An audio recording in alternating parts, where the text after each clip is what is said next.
Salut, peuple de Dieu de partout, vous nous suivez, ces paroles inspirées. Aujourd'hui, j'ai amené encore un autre sujet d'espoir. Je l'ai intitulé « Inattendu, mais sauvé ».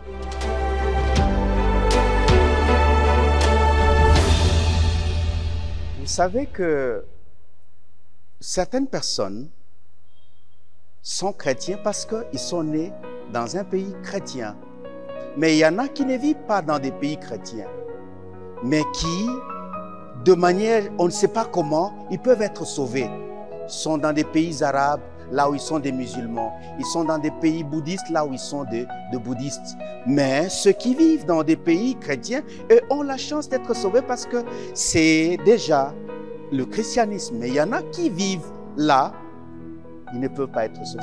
C'était le cas d'une certaine personne que nous allons trouver en Josué, chapitre 2, le verset 11.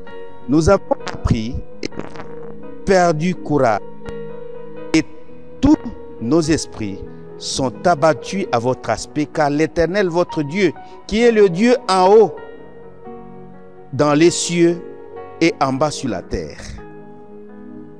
Ces paroles, tu t'en doutes, mon frère, tu t'en doutes, ma soeur, s'il s'agit de celle de Rahab, dont le nom est accompagné par l'adjectif la prostituée.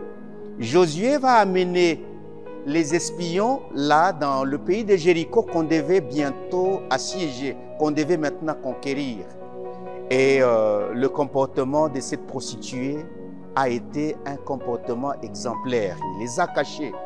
Et en récompense, ils disent que tu vas être sauvé justement en faisant mettre la corde rouge sur ta maisonnée. Et même les gens de ta maisonnée devaient se retrouver là-bas. Et réellement, elle a été sauvée. Inattendu, hein? Mais elle a été sauvée. Donc on ne sait pas comment on est sauvé, par chance ou quoi, mais Dieu a prévu cela. Mais ce qui est beaucoup plus frappant pour moi, c'est que cette dame-là, dont le nom, et la Bible ne manque pas d'ajouter à son nom l'adjectif prostituée, Rahab la prostituée. Elle a été inscrite dans la lignée, la généalogie des parents de Jésus. Oui, mais c'est grave. Et cette Rahab-là va être au ciel. Lorsque nous serons au ciel, nous allons la voir. De manière inattendue, pour dire que Dieu ne fait pas exception de personne. Quelle que soit ta situation, tu es ivrogne, tu es prostituée, tu es gay, tu es je ne sais pas qui, Dieu te veut. Tu es sorcier, tu as tué les gens, Dieu te veut. Il veut te prendre, même si ce nom-là va t'accompagner.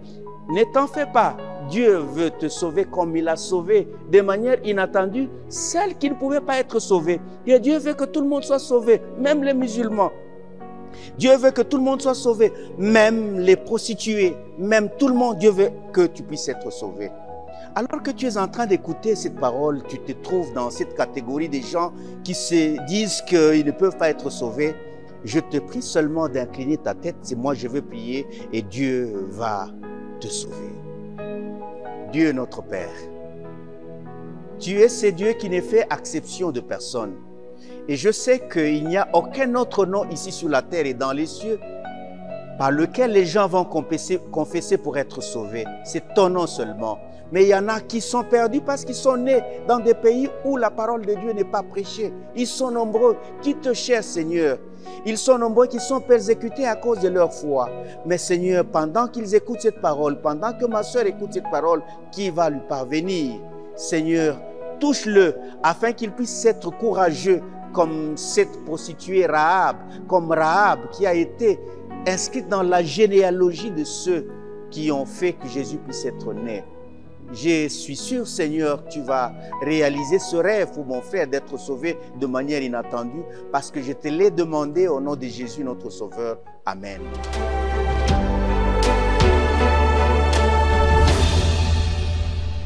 Cette parole t'a réellement plu, tu la likes et puis tu la partages. N'oublie pas surtout de t'abonner à notre chaîne YouTube Advent Media ou même sur Facebook, vous allez nous trouver et tu vas cliquer sur ce bouton-là, tu en auras toujours davantage et ces paroles te parviendront sans problème. Que Dieu te bénisse. À demain.